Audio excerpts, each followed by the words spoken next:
Hey friends, welcome back to Confidence Coffee, where we keep it real, raw, and a little bit caffeinated. I'm your host, Ashley Henriott, speaker, author, and your go-to hype girl for when life feels like a lot. Around here, we talk about things that keep you up at night.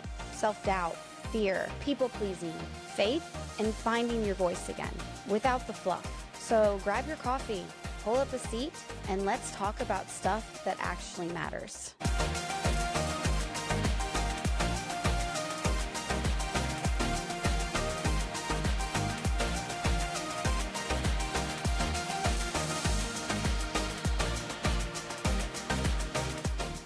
Hey, you guys, welcome back to Confidence and Coffee. I'm here with my new friend, Zach. He is great. He's already making me laugh just like naturally. He's not even trying. And so we were just talking about the world, the hustle that we live in to be able to inspire all of you. And that is what Zach is going to do for us today. So before I continue, I really want you guys to make sure that you're leaving those ratings and those reviews. You're subscribing to our verified YouTube. What? I woke up and it was verified. I was like, what? And so make sure you go celebrate with us and continue to share and also be a part of inspiring people, because that's what you do when you share and you leave ratings and reviews. And I'm going to annoy you about it because I haven't seen them. Okay. Hey, Zach, I'm so excited. Listen, you guys, Zachary, I like to say his full name, Del Monaco. It's the only name I probably said right today in an interview without being told. He's actually the co-founder of Red Rock Construction. And correct me, stop me if I'm wrong. He's a trusted speaker. He speaks all over the world and a mentor to those building businesses, building life. He has a strong testimony. And on my show, we believe God calls us to build, and our faith, our families, our vocations, and Zach models all of that. And it honors Jesus. He is a model of honoring Jesus, and he has his own faith journey, and I'm going to probably pull it out of him because y'all know what I do here. And so I'm so excited to be talking to you, Zach. I'm excited to be hearing about your journey and your leadership. Like, when I read up on you and I just kind of see what you're doing, you're like a natural born leader. Do you want to talk to me a little bit about like what brought this inspiration? Like, I mean, do you have kids? Like, are you married? Like, how old are you? Like, all the things. Because if you're single, I know there's like lots of ladies here also. What? Leadership leader man who loves Jesus? Absolutely. Yeah. So first of all, congratulations on everything. And thank you for having me on. Absolutely looking forward to this. So pretty young, 23 years old right now. I'm not married, not in a relationship, and do not have any kids right now at the moment. All I'm focused on right now is deepening my connection with God, with the Lord, and then also just working in my family business with my father in construction, and really bringing this to a bigger level of more impact with the people who we have in the team, the people who we're going to have in the team, and then also starting to go down this bigger journey of sharing my story, of speaking on stages. So my whole entire focus right now is on that, helping people, inspiring people. And I've been going back and forth with the relationship with grandparents saying, can you please get married? Can you please have kids? Because I want to have my grandkids, right? And my parents like, oh my God, Zach, what are you doing? You're missing out on this whole part of life. And it's the back and forth that myself and I feel like so many other people have too, which is, okay, I'm doing this with my career, but what about the relationship? Like, everything feels out of place. And it's funny you bring that up because I felt that so many times, but I'm almost at the point of, you know what? I keep on learning from everyone that when the right person's meant to come into your life, they will, and you'll know it because it's just like friends hanging out 24/7. So I can't say that I've actually found that at the moment, but I know all I'm doing is one step at a time, keeping my focus where it needs to be. And once I develop into who I need to be and that person comes into my life, that's what will happen. But I'm trying to keep my focus on where I'm going, what I need to do, and really just helping people out. I love that. Well, you have a good head on your shoulders. And I think that you can have both. I think that you can live and experience life, and then naturally along the way, you'll see a person, you'll feel good about it, and you get to decide if that's the person for you. So good job. I approve. I validate, as if that matters at all. So tell me a little bit about your foundations. And then, like, I would love to know if your faith connects in that. Like, because I know you help companies scale, like in the construction and trade industries. You just going through your faith and focusing on your relationship with Jesus, like, how has that shaped the way you run business and lead others? And what brought you into wanting to do that? Yeah, so I'll start at the beginning. I'll give you guys a little teaser though. I was always into faith and religion and God, but I really found it and dived deep probably at my lowest point when I was about to move all the way across the country away from my family because of something that happened. So when I was growing up, really young, all I could remember is just private Catholic schools. Like that's all my parents put me in. It felt like everything was being shoved down your throat. And for me at least, and the friends that I was with, when something gets shoved down your throat, you're not really going to be as open to it as you might want to or as you should. So I went through the Catholic strict religion of push down your throat, go to church, all this stuff. And over the next couple years coming out of middle school and high school, I started to drift away from it. I don't want to, like, I feel like I'm living two different lives. I'm going out, I'm at college, I'm traveling, I'm having a good time, right? Partying, do whatever I need to do, whatever I want to do. But then I feel like I have two different identities that are pulling apart. Mm. So that broke me. And I was feeling lost, like really lost. I was chasing after these people, these girls, these materialistic things, these cars, like money, and trying to have everything fill me up. And it was such a big void that I really could not understand because it's like every time I grabbed something, it just disappeared. And I couldn't understand that. So I had an event that I went to a lot of these events, business events and personal development events. And throughout that whole entire process, it was almost like little hits of like reminders of like, okay, maybe you should explore this a bit more. Maybe you should explore faith, religious spirituality. And I started to dive deeper and deeper. And it was funny. There was 3 moments actually that hit me that led me into business with faith and where I am right now, which was number one, I was at a trip in Spain and I had my friend give me a letter. And I'm thinking this letter is going to be like, oh my God, thank you so much for coming on this trip. It's amazing. And I began to open it. And you know, when you like dry up, like you're about to like tear up, it started to happen to me because as I was reading the letter, I realized that it was a love letter. And what I mean by a love letter was a suicide letter. And it was basically saying that she was on a call with her friend and the person was about to take their life. And she was talking to the person about the group of people that she was with, about me, and the thought of meeting someone like us, someone like me one day, switched his frame that he was living in to give him a second shot at life, to give him that shift. In that moment, I just got hit with the most, just chills all over. It'd be like, something is like, there's something in this. There's a power in this. And it wasn't just for me. Like, it's weird what I felt. That's why I started diving deeper into the sense of, okay, what if I can really share my story with other people, because maybe it's not just one, maybe it's 2, maybe it's 5, maybe it's 10 people who this actually happens to because they see what I'm doing. That was the first thing. The second was we have a construction company, Red Rock Construction, which my dad started when I was growing up. And I was kind of like dabbling in and out. Like, I didn't know if I wanted to be in that. Like, I don't know, construction, it's so hard and the heat, like the harsh conditions. I have complete respect for anyone in the construction industry, in the fields specifically. And we had this moment where it was either this whole entire business is going to break up.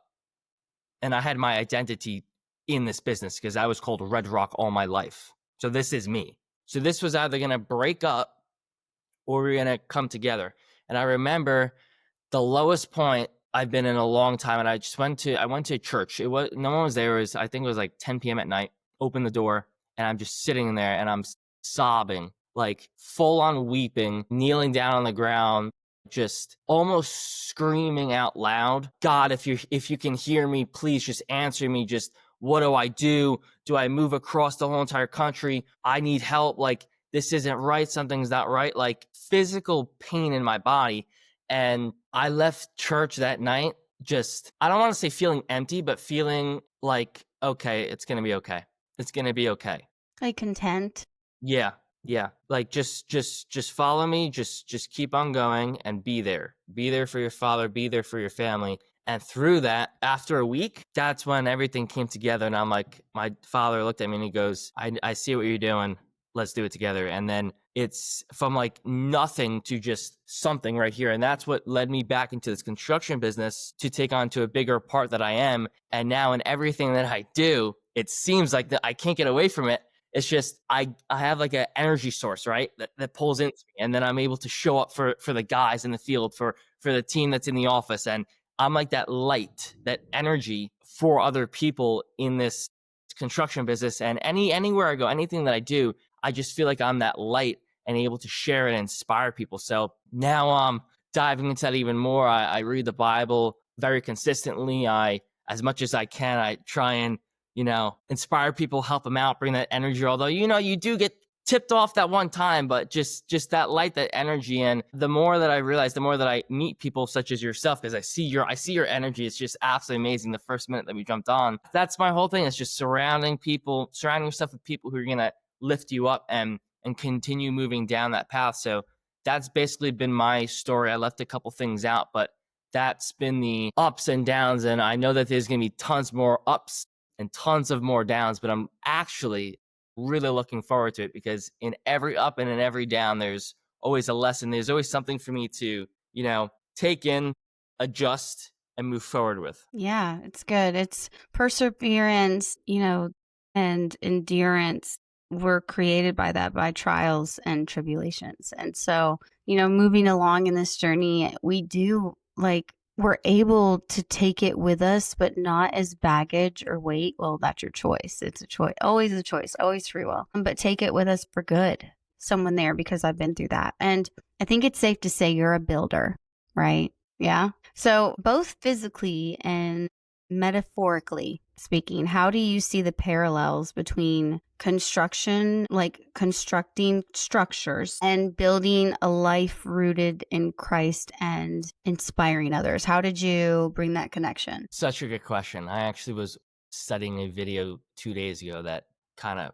connected these two. So I see them very similarly. I see construction as you have an idea Okay. and you bring it to life. But in the process of that, you have to possibly take down a building. You have to destroy something. You have to break it down. You have to dig and excavate the ground to create a new foundation. That's the same thing to me in life with faith, where you grow up, and I feel like everyone growing up in high school, middle school, right? They're like trying to be someone who they're not, trying to fit in. But you need to chisel at yourself to break yourself down, possibly even dig over the armor that you put on yourself, your ego, to say, okay, who really am I? And then for me, that rock bottom was in that church, one of those moments in that church when everything just shattered. I just collapsed. There was nothing of me. Now that we have the foundations, now we start to rebuild the foundations and construction. So we start to bring in the steel, the rebar. We start to bring in the wood, the planks, the concrete, and we start to build that foundation. And when you build that strong foundation, now you want to build a skyscraper? No problem. Have the right foundations. Now, this right foundations can be different for everyone. But for me, it was, okay, faith, where am I going? Have the goals, but have it rooted in that deep faith. Now that we have those foundations of faith, now I'm going to stack family on top of that and myself. So now I'm going to work on myself, my mindset, and my health. Get in the gym, do some walks, maybe meditation, prayer. Now I'm going to stack family on top of that. Oh my gosh, I have such an amazing physical being, mental. Now I'm able to show up there for my family. So now we have those foundations. Now back to construction. Okay, we want to build 4 stories high, 5 stories high. We want to stack cars on that for car dealerships or apartments. We want to have all this other stuff. So now we have to bring in each different layer, concrete, steel, rebar, concrete, steel, rebar. And we're bringing in these trucks with concrete. We're making sure the architects come in. We're making sure everything is OSHA safe, meaning nothing's going to fall on each other. We're inspecting each level, right? And then finally, we get the certificate of occupancy where people can actually move in and we can start a thriving business or a thriving building. Now we go back to life, where now I want to stack these floors. Okay, now I want to stack business. Awesome. Now I want to stack traveling. Now I want to stack relationships. Now I want to stack children. Whatever you want to stack. Now at each level, you're constantly looking back. Okay, that's good. That's approved. That's not going to fall. We need to keep on checking up on it though. That's good. Bring the trucks. Let's build a relationship. Okay, let's build the kids. Okay, let's build the traveling. And now you just have a whole entire stack building in construction, also known as life. But what no one sees is how the building's standing up is the foundations from broken down to rebuilt. Your life from ego to broken down for me into Christ, into faith, into religion, to rebuilding my mindset, my physical body, my family, now stacking up on all the other things that I want in life. That's how I really correlate construction and the planning to my life. And as my mentor, Tim, once said, is that there's seasons in life. And sometimes people get stuck in these seasons. Mm. Seasons is plowing at the field. You're going down under the roots. You're ripping everything up. Then you're planting the seed, right? Which is okay. You're doing the hustle, whatever you got to do, right? You're moving it forward. Then you got to water it. Then you keep on watering it. You're doing the same exact thing. You're creating these relationships, and now you got to wait for it to grow. And as it grows, now you harvest. Now you grab all that you planted. Now you do the harvest. But what he was saying, which is so interesting, is that a lot of people, follow me on this, get stuck in the plowing and the planting. And then when it's time for them to water and to reap and to eat and to share, they're still stuck in the grind. And when he said that, I'm like, okay, this explains so much of my life. So that's how I relate everything together. That is so good. I want to say something about that because like I felt like I had a similar revelation recently actually. And also I just want to say that I have a 15-year-old. He's about to be 16. He plays football, and I think a lot of it of what he does is because he wants to prove, you know, he's a great football player. He works his butt off. Has a great head on his shoulders. But I do find, and then I have one in middle school, and I find the pressures of, you know, my second one doesn't care what people think, but he has a harder time making friends because of it. And like very like strong will leader. So he just doesn't care. But then my first one does care a lot. And so, you know, like you're someone I would want in their life, speaking to them, like encouraging them, inspiring them. But at the same time, it's like, how can I get them to be that person in the generation that they're in? You know, like, what would you tell somebody, or even a parent, like even adult children? I had an interview earlier and we were asking about adult children and we were asking about teenage children. And like, you know, I'm sure your dad is like ecstatic for you, but I'm sure that took a lot for you to make your own journey. What would you say in that position? Does that make sense? Yeah. I'll hit on those 2 points. First one I'll hit on is my dad. Definitely, I can see that he shows that he's definitely very proud of where I've come from to where I am now. And it was also really hard. I'll just put it out there. I'll say this, that it was really hard when I was growing up because I never felt like I fit in with people my age. Partially because my dad always took me around with him to the job site. So I was hanging around 40, 50, 60-year-old guys who were extremely successful, but they're from a different generation than my generation. So when I went back to go hang out with my friends, there was always a big disconnect because I could never understand like the conversations that we were having. Like I was always, okay, time to go home, time to hang out with my dad and everyone else. And I asked my dad, when I was younger, I kind of blamed him for it. I'm like, why'd you do that to me? Like, I feel out of place. Like, I don't know what's happening to me. Like, I'm lost. And he goes, Zach, I'm going to tell you why. Because when I was young and I just had you, I had a friend that came up to me and he said, Dominic, you either hang out with them when they're young or you hang out with them when they're in rehab. And he told me that. And it's kind of those moments when you don't need to say anything. You're just like, okay, point, like point. So from there on, every time that he took me somewhere, I realized I know exactly why you're doing that. And the second point for anyone who has younger kids in this generation or a bit older, possibly even maybe like my sister, what I would recommend is it's all about the environment and the people who they're with. So everyone's on their own journey. I truly believe, because it happened to me, that you're not able to force things onto people. You kind of have to like give the little sprinkle of like, oh, I just met this person, I want to introduce you to them. And it's almost a consistent follow-up in a genuine way that it's like, hey, you want to talk? Hey, you want to hang out? Hey, I'm here for you. Hey, check this out, check that out, to the point where over time, it's like, oh my gosh, like this person's 24/7 in my space. Subconsciously,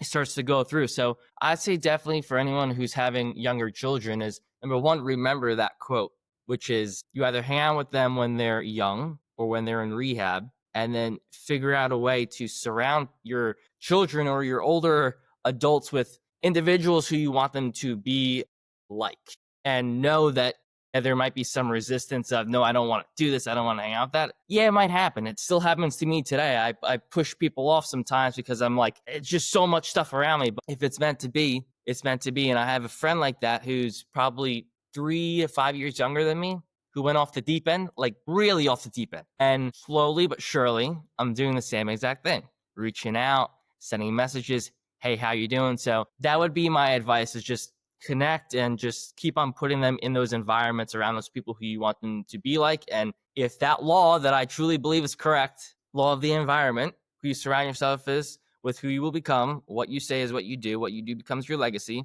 sooner or later, it's gonna follow suit. You have such a good head on your shoulders for your age. And I have a lot of respect for your generation. I'm 36, because I can't imagine trying to grow up and learn yourself in the society in which we live. And I was just talking about this in regard of like, we can't just have different beliefs and still respect and have open conversations. It's like our belief becomes our identity, right? What party we stand for becomes our identity. What person we're friends with. And I think there's a good balance to that. But like, when do we look at people as people? And I don't think until we see them as human beings can we have these hard conversations that even may make us uncomfortable, to be able to connect in that level and inspire them. Like, you have to go off the deep end sometimes. And speaking of that, because I love that you make this point, we tried out a new church this past Sunday that God has been telling me to go to for 5 years. I'm stubborn, okay? And it was our neighbors, and God couldn't make it any more obvious because we moved here like right after them, and like they were like very close to us when they moved, and they lived right across the street. And I've never heard a little girl's name Graceland, ever. My daughter's name's Graceland, and they had a daughter named Graceland. And I was like, okay, whatever. And they had just started a church. Well, I had like I said, I have a lot of church trauma, and I've worked through that a lot, and there's been restoration. But at the time, like, my husband and I worked in the church. We were church builders, and we know the ugly behind all of it. And so the fact that they were building a new church, like, we went to visit, it was extremely triggering for me. And so one time I was there was one aspect, like, God wants me to somehow be connected to them, but then also don't ask me to do that. I'm not ready to do that. So I didn't for 5 years. I went to another church that he gave me permission. I do believe that God is patient. I didn't have to go inside of a whale, okay? But he met me where I was. And so oh my gosh, listen, Zach, this is exciting that you say that. I was in that church. They finally got a church building, right? They're out of the school. They finally got a church building. And when I walk in the doors, it's just like a bunch of different people, right? Like, it's a bunch of different mixed people and backgrounds, but they're like what we would call baby Christians. They're just so excited about Jesus. They're so excited about church. Like, they're the ones that carry the energy and the light. And like, I could cry, but I was sitting there watching, and I was thinking, like, the reason my fire has dimmed down and the motivation has been gone is because I think I'm still stuck in a season, and it's time for me now to reap and to harvest into other people. And that, because when I was watching them clap for the Lord in this tiny little church, I just was so in love with it, because I was like, this is what church is supposed to look like. This is what it's supposed to be about. Like, this is the church, and they are such a blessing. And we, as seasoned believers, need to come alongside them and be able to motivate them and speak in their life and help them with all the other identity stuff. But the foundation of who they are is so beautiful. And I support that. And I just found that crazy that you shared that, because that just happened. And so now I'm like, okay, Lord, okay, it took me this long, but here we are. And I needed that time away. But like, their worship is not some concert performance. Like, it's very, Cool. It's very low budget, but I love it because I was chasing after the wrong things once upon a time. And that thing was in people and what it looked like and what it should look like. But I have learned that fruit, because we were talking about building and harvesting and planting, fruit is not fame, fortune, or followers. And that's what we have to stop looking for when we're trying to find the fruit and where we connect our own harvest and connect ourselves to. And so, yeah, I just think that is great. And I know you're a good listener. So I just want to give you a chance to speak if the Holy Spirit's speaking in Yeah. you. But, you know, I also want to honor you and your business and the principles that you teach and, um, how you connect it. So, like when I think of harvesting into other people and what you said, getting out of that season, when it comes to scaling and stewardship, what's a key principle you teach about scaling a business in that regard? Like how might you reflect your principles of stewardship, and could we find any of those in like specific scriptures that have inspired you? Question. There's so much to unpack. I love it. I'd say what I've really been focusing on over the past few months is leadership and foundations. I think it's also important to note that I've been going to these business events for scaling trades companies and just business in general I'm going to say for 5 years. But it's interesting the fact that none of it truly hit until about a year ago to 6 months ago, which is so interesting because you could be like just going, learning, building, and not see anything. Yeah, come on, Zach. People want to quit, and then it's like, bam, and it hits. Come on.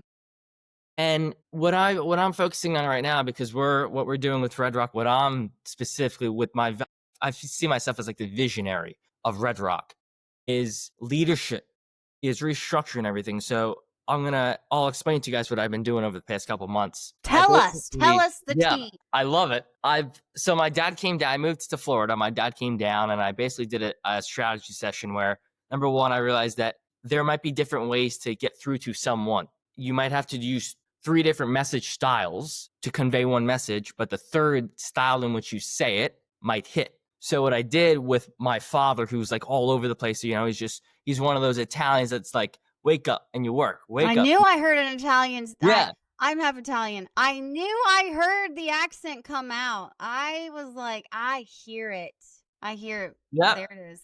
Okay. So we went, I'm like, Dad, let's go to the pool to relax. So we went to the pool and I'm like, okay, this is where I want to go. I'm explaining it in the visionary sense, right? So number one is a vision, making a big vision of where you want to go to scale that.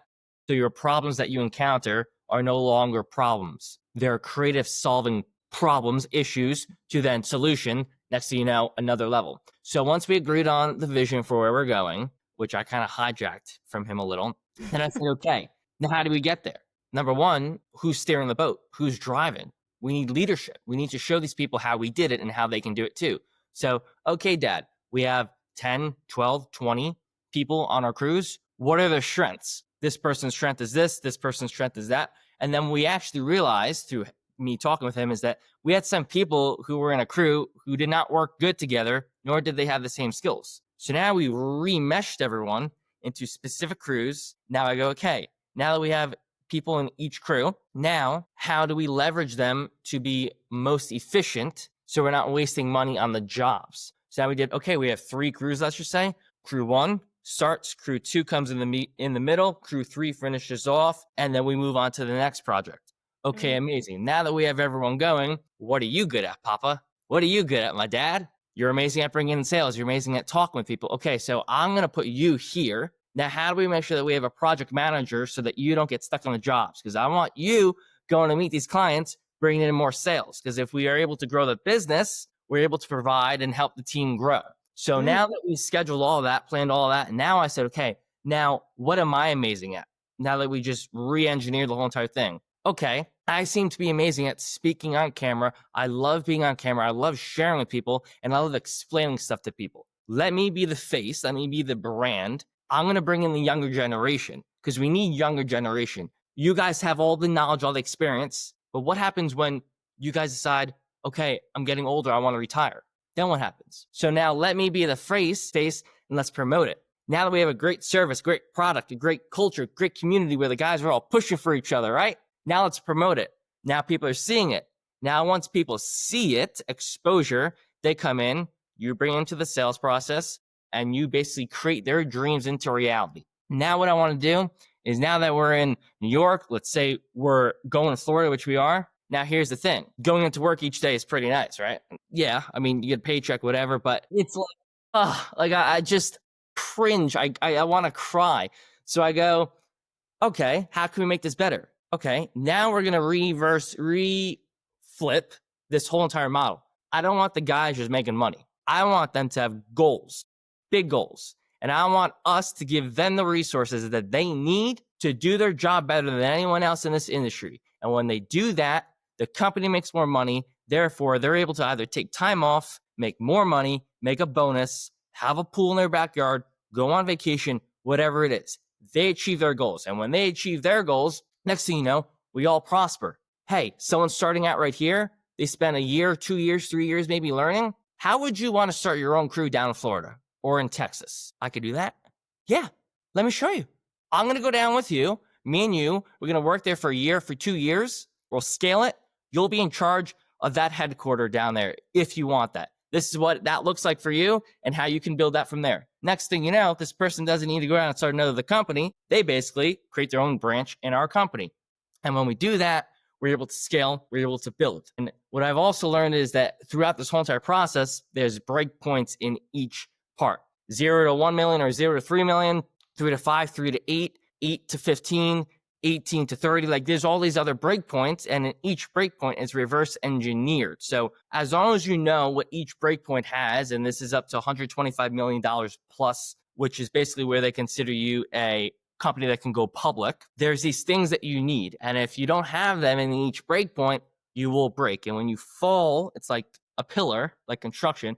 You fall in here, you will, because it's happened to us, just full transparency to you guys, it's happened to us, you slide all the way back. It's not good, it's bad. But if you know what you're looking for and you strategically plan the correct way with the correct people, you can literally start from nothing and grow a business and know exactly where you're going to hit in 3 years. And on the mark, guaranteeing you, if you do it the right way, you can hit it. And this is all the information I've learned over 5 years, like I said. Only now I'm starting to understand it and apply it. Where do I sign up?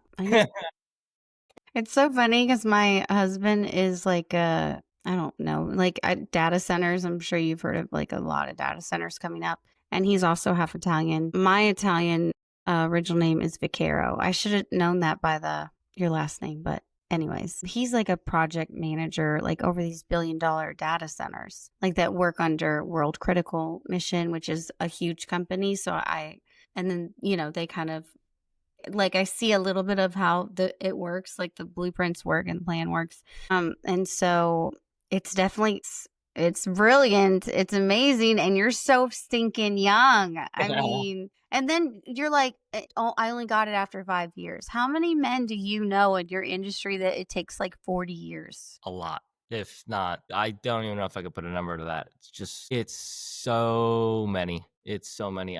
What's funny is sometimes I feel like I'm an undercover person. I have no idea how to explain that, but like I have this thought in my mind so often. I'm like, I don't know what, but I feel like I'm undercover somehow. And like people don't know. And I don't know if it's a good thing or a bad thing, but I try to like try to not show it as much as possible. But if you get into a conversation with me anywhere, like what we're doing right now, I start to flow, but almost to people that are my age. It's interesting because my dad said the same exact thing when I asked him like 2 years ago. He said that when he was younger, he almost like dumbed himself down or like put a cover over himself to kind of fit in. And that's not at all what I'm doing because I've completely passed that point. But yeah, it's so interesting how there's so many people I feel that are just, they want the quick hit, the quick success. They want this, they want that. They try it for 40 years, but they're not open enough to learn and to pivot and to shift. And another thing that like blew my mind is when my mentor again, Tim, he goes, people are being human doings, not human beings. And I'm like, what did you just say? Says these things in the like the most calm fashion, and I'm like, you're a human doing, not a human being. You're being a human doing, you're not being a human being. And then when I started to dissect that at night, when I can sometimes never fall asleep looking at the ceiling, I'm like, maybe that's a huge piece. Is like people are just human doing. Like you get up and you do, you get up and you do, you get up and you do. And maybe that's like why I was feeling so unfulfilled. Maybe that's why like so many people go throughout life and I don't know, they hit 30, they hit 50 years old and they're still doing it, but it's like it hasn't clicked yet. And I'm not saying it won't click, but like in my mind, what is a human being? Like I'm being instead of doing, I'm just being. Like it's almost I'm planning out my steps, but I'm also feeling what's right. Like that doesn't feel good. I believe my mother, and every other female, every other woman on this earth, like you guys all have this intuition that is just like crazy dialed in to the point where if I plan something out for like 3 months and I'm like, this is going to work. And my mother comes to me or my sister comes to me and she's like, it doesn't feel right. It's weird, but I'm like almost 90%. I'm like, okay, that like all that work, we're going to push that out to the side. I wish I could get my teenager to listen to me. Yeah. We're going to listen to them. But yeah, I think it's so important for people to listen, look, take inventory, pivot, and be open to new ways. Yeah. Yeah, that's good. Do you have a favorite scripture? I'm curious. You can Google. It's okay. Yes. Hold on. So I have two. I actually have, I'm going to pull up my screensaver. Where is it? I'm challenging him to bring it up. I have, okay. Google my favorite verse. So I have two. Done it. That's the only reason why I say that. Number one is, I believe it's Ecclesiastes 6:11, because I actually have a hoodie over there from it. And I apologize if I get this incorrect, but I believe that's the verse. And in my summary, it says, put on the armor of God and you shall be protected. So Ephesians 6. Why that hits me so hard is because I feel like where I am now and where I'm going to, there's going to be so many people throwing arrows. Come on. And just coming at me with everything they got. And many times that can be scary. Many times that can bring on anxiety, sadness, depression, fear, and stop you. But when I wear that hoodie, when I think of that verse, I'm like, you know what? If I'm doing what I should be doing, if I'm doing my calling, my mission, then no matter what happens, I know God's got my back. And as long as I give in and lead through him, everything will be okay. And it's almost like I have a superpower when I do that. And the second one, which is one of my screensavers, Aww.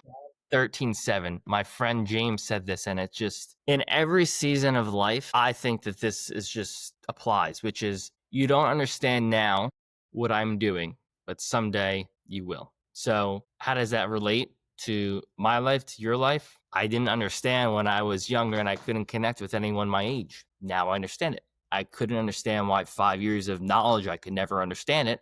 But now I do. It's for a bigger reason. I could never understand why I couldn't speak, why I had the spinal surgery, but now I do. I don't understand things in the future, but someday I will. And all this fear of what might happen in the future that stops so many of us from doing possibly what we've always dreamed of or what we know we should. Those two verses right there, protect me. And number two, show me I might not understand this right now, but I will in the future, because the funny thing is we have to live life forward, but most of the time it only makes sense when you look back. That just stretches. You're just full of wisdom, aren't you? All these little nuggets. I hope you guys are taking all these little nuggets. So you said spinal surgery and you couldn't speak, and now you speak everywhere. You even coach, right? You do all the things. You offer clarity and life coaching, which I'm a confidence coach, and I love that. And you do this through platforms. You're very good on camera, and you can help people discern God's calling in their business or their life. And so I don't even think I need to ask you where you think true clarity comes from. I think I know, and I love how you have guided us in faith. And immediately as a builder, and I'm hearing you build something, I think that, you keep talking about got to be strong is foundation. And I think the foundation is so utterly important that we are making sure we're not doing quick fixes, quick builds, quick, quick, quick, but we're letting God foundationally build us from the ground up so it stays and it grows. But what does I need to know your story? You said it. I'm sorry. I'm going to be nosy. You said, so you're speaking everywhere, but you said that you couldn't speak. Is No. that what you said? Yeah. Yeah, so it was really weird. I could not speak in front of a single person. Like it was bad. I'd get up, whether it's in front of a camera or a single person, I'd go trying to start a conversation because I really want to talk to that one person. And I'd get up, and this is how it would go. I can't even get right enough. Okay, I'm trying to I would turn like a red tomato. I would start sweating. And it was your idea to be the face? Right, right. Jesus, I'm Like telling you. I could not speak. I would stumble over my words, and then one day I remember watching this video of one of my friends, Arlen, who was traveling around the world talking to these people. And I'm like, you know what? This is it. This is it. I'm done. I cannot live like I am anymore. From that day on, every single day, it was so bad. I'd go up in front of people, whether it's one person or a group of people, and I'd talk. And I'd learn how to talk. I'd learn how to find commonalities, and I'd come home with a drenched shirt and pants because I'd just be sweating. I'd know that everyone's looking at me because I had my twin sister. She's like, "You're sweating." And I'm like, "Don't remind me." So then I grab my camera. I'm in my dorm room or in my house, my bedroom, and I just 4 hours a day make content, post it on YouTube, not caring about what anyone would say. Most horrible videos, like, why would you ever post this? Like, comments just outrageous. I do it so often that I basically got comfortable with it. And then I started talking with more people. I started experimenting with my own podcast because I'm like, I want to go on podcasts. And like, everyone's looking at me like, who are you? Like, no. So I'm like, if they won't do it for me, I guess I have to do it for me. So I started doing podcasts. I think I did like, at one point I was doing 3 a day in college. Like I would almost skip class to the point where I'm like, right after class, podcast, whether it's myself or bring someone in. I'm like, I don't know you. Seem like you have an interesting story. Come in the podcast studio. But someone's already booking it. Yeah, we got like 15 minutes. Don't worry. I have everything set up. Go in quick. Like I had no appointments, no anything. I just figured out when to go in. Started doing that over and over to the point where I got pretty good at it. And life seemed grand. And then when I was in middle school, in high school, I was the shortest one in my grade. And I shot up out of nowhere. And because of it, my back could not compensate. So overnight, it felt like I developed a 48% spinal curve. So I don't even, it's like, I have a picture on my phone somewhere. I'll send it to you, but it was like Oh that. my gosh. And I remember so vividly, I was playing soccer this one time, and they basically never took me off the field because we didn't have enough players. And I was running and I was running, and I was wondering why all of a sudden, out of nowhere, like 1 month, I could not run. So I had an athletically induced asthma attack on this field where I literally dropped to the ground and scared crap out of everyone. Rushed to the hospital, did tests and everything, and they said you have athletically induced asthma. And I'm like, for a kid who's been playing sports all my life, never heard of that one. But okay. So wound up playing sports for like the next year and a half. Again, like pushing myself, like just getting through. And then I took my shirt off and I realized that there was like a big bump on my back. And I'm like, that might not be the best thing in the world to have a big bump on your back. So we went to, I think, 4 or 5 different doctors. You need a brace. You're fine. You need a brace. You're fine. You might need surgery. And I'm like, I ain't having a brace. I'm not doing that. Like, I either have this or we're doing surgery. And we went into HSS in New York City, they were monitoring it. And it's funny. You know, with the intuition I said before, I told my mom, I'm like, we're going to go in and he's going to tell me I have surgery. And I'm okay with it because I don't want anything. I want to do the surgery and be done with it. And parents, being the strong parents that they can, they're like, you're good. You're good. We're going to see. And I remember going in and it's almost like, cut all the fluff out, give it to me straight. And he said, you're going to have to go in for surgery, 48% curvature. We can't do anything with a brace. And you know when you expect something and then it happens or it's said to you and it's like a pellet of bricks gets hit at your face, you're like, Yeah. Yeah. that hit me. So I 3 months of during the summer spent rebuilding my muscle. I looked like the best I've ever been, doing all these playlists like motivation, David Goggins, Bible, like all this stuff, Tony Robbins, right? Like I'm ready, I'm gonna beat this. And I wake up after an 8-hour surgery with my spine basically pretty much straight now. I hit 6 feet. Let's go. Yes. And then I realized I have eight screws down my back with 2 rods, so keeping my spine straight. And the nurse asks me to get up, and I go to move like you would move, and I could not get up. I had no muscle. I literally felt paralyzed. So I basically felt like I had knives, fire, like the worst possible feeling you could ever feel in your life physically. And you can't do anything about it because the medicine is in you. It's just not working. It's wearing off. So that was another moment where I looked up and I'm like, I can't do this anymore. Like, Lord, knock me out, take me, do whatever you need to do. I'm done with this. And I blacked out. And then all I remember from that moment forward is waking up. Zach, we need to relearn how to walk. So I relearn how to stand. And then I'm slowly walking. And then I'm slowly trying to step up these stairs that they have for me. And I'm just longest time in my life that I literally never talked to a single person. Like people are coming and asking me questions, family, friends, sending me messages. And I'm like, get this phone as far away from me as possible. Everyone leave. All I want is my mom and my dad. If that, I have pictures of like my dad's trying to force feed food into me. And I'm like, just like I'm done. I don't want to do this anymore. And then I remember getting home and, I go in my bed and I go to lay down and I have a twin sister, Bella, and Bella's like, can I help? Can I help? Can I help? Like, I haven't been around you, like, because we have such a strong connection now, being You're twins. twins. Yeah.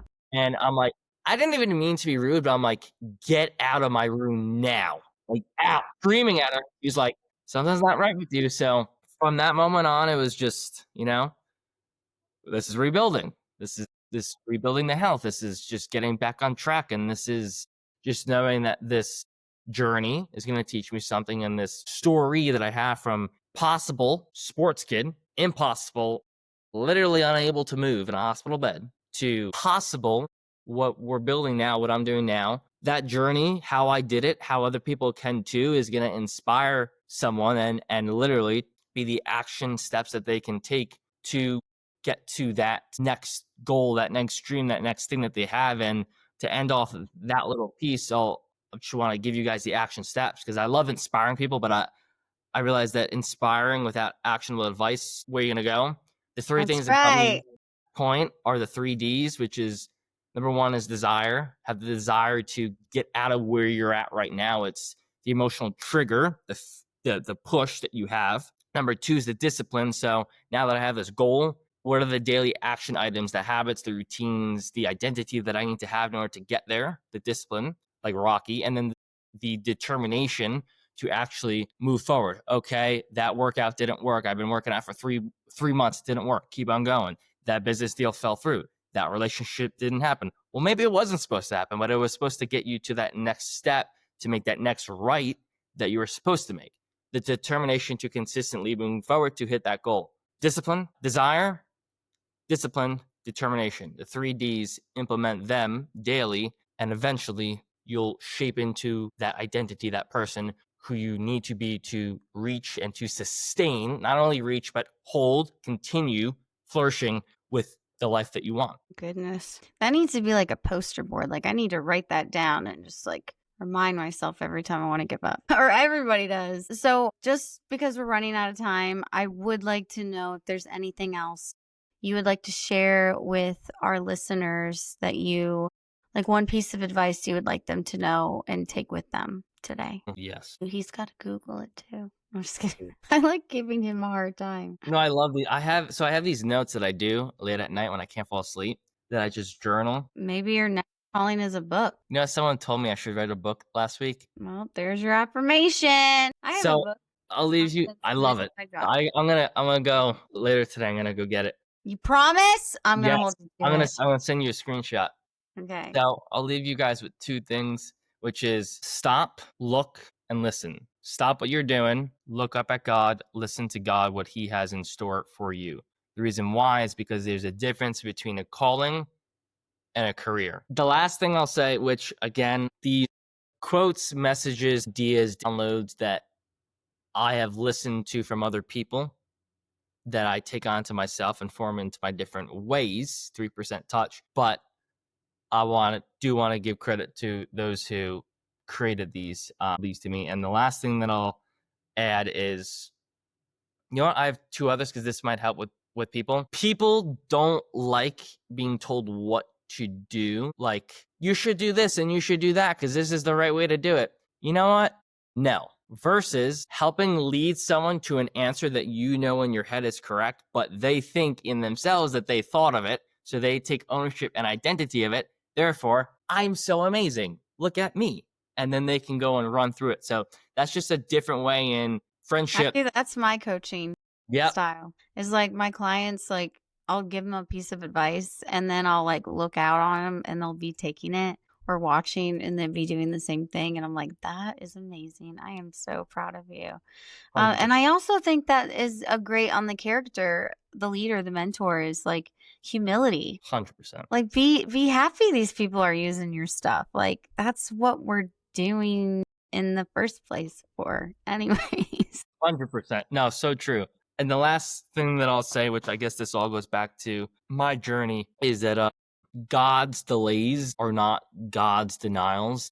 And what I mean by that more specifically is that if you've been going to business events for 5 years in a row and you don't understand a single bit of information that they're telling you, but you have 10 notebooks sitting on the desk, doesn't mean that it's not going to happen. It just means that you might need a bit of a delay for some reason, maybe to develop yourself so you don't get arrogant or prideful in the process of when you have all this stuff. And you will, in the future, I believe, accomplish it, because no matter what setback you have, like Ashley, what you just said to me, like you were unable to talk and now you're doing all this stuff, that if you have like the intuition, if you have that calling, that drive, but you have like all these things stacked right here that like, there's no way ever that I'd be able to have this because of this. God doesn't tell you to go for this if he doesn't believe that you can overcome this and use this mess to create this.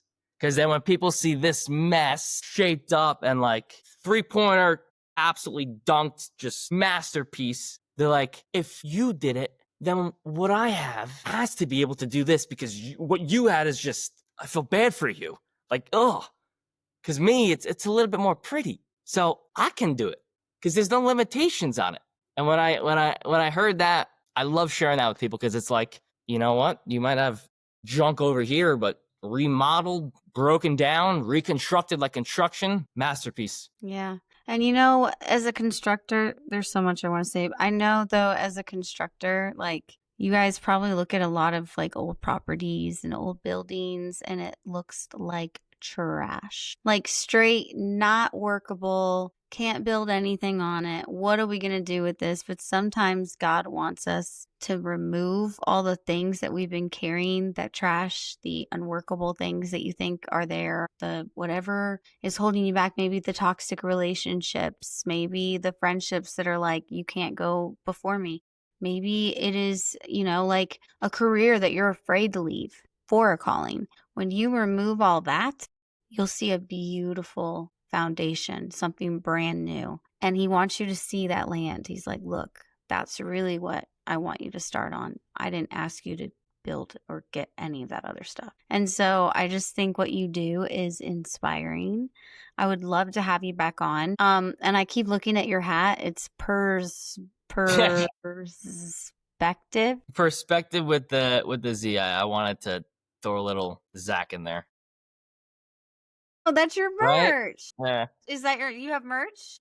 Yeah, it's just that You perspective. have a business, Yeah. right? Like, Yeah. okay, talk about your business. Where can people find you? Where can they like coaching? He does all the things, and he's Yeah. only So 23. my main accounts are Zach Del Monaco, literally just my name with an A instead Zach of Del Monaco. Zach Del Monaco on Instagram, or just zacdelmonaco.com. And then Perspective is my clothing company, but I consider it a lot more. I consider it like a total way of thinking, a way of life that's just shifting your perspective on a daily basis from seeing all that might be wrong or difficult in life to the beauty of life and what you can create in it, and the stories that everyone has and how they might be so different, but in the end, we all have stories that relate back to each other. So all the hats, the hoodies, the t-shirts, the shorts, the pants, everything that is on it is a daily reminder for yourself. So delusional optimism, God's armor, don't chase attract, health is wealth. It's all stories that I have had, that you guys probably as well have had. And it's a reminder that when you wake up, when you put this on, you switch into that. You switch into, you know what? I'm so delusionally optimistic, it's going to work. Health is wealth, recovering from the surgery, right? Like God's armor, no one can touch me, or like what you were talking about before, don't chase attract. Don't chase all these things that you think you want. Develop yourself into who you should be, and then what's meant for you will come and attract you. So people absolutely love it, and more than anything, it's just seeing the smiles that are on people's faces and the wins that they get, and just the feeling that they have when putting this on. It's just that complete flip, which is this is the third time doing perspective, and I love it just because it inspires people and the messages that I get. So that's one of my big driving forces right now. I love it. I love it. And it's just like an outward statement of where you're going and what you want to do. And I think great position to put yourself in. I am so glad that you came on, Zach. If you want to hang out just a little bit, my live chat has lots of questions for you. If you want to answer a few. But you guys, this conversation was obviously awesome. I hope Zach joins us. Zachary Del Monaco Yeah. joins us again. Remember, you guys, leave ratings, reviews, share. Tell us how this inspired you. Tag us both in it on socials. Obviously, we're all over the place. So no excuses for not doing your part in connecting community and calling and confidence. Zach, thank you so much for coming on, and I will see you guys next Tuesday. Thank you. Yeah. If you loved that episode of Confidence and Coffee, stop right now. Go leave a rating, a review. Tell me how this podcast episode inspired you. How did this inspire maybe a friend that you know? I would love to hear your testimony. Maybe screenshot, tag me in it on social media, wherever you are, so I can celebrate and share it with you. These ratings, these reviews, your subscriptions to the podcast on YouTube and anywhere you listen is so helpful to get this community growing, to get this message out. It takes you 2 seconds to make such a huge impact, so don't forget to do that. And I will see you next Tuesday on Confidence and Coffee.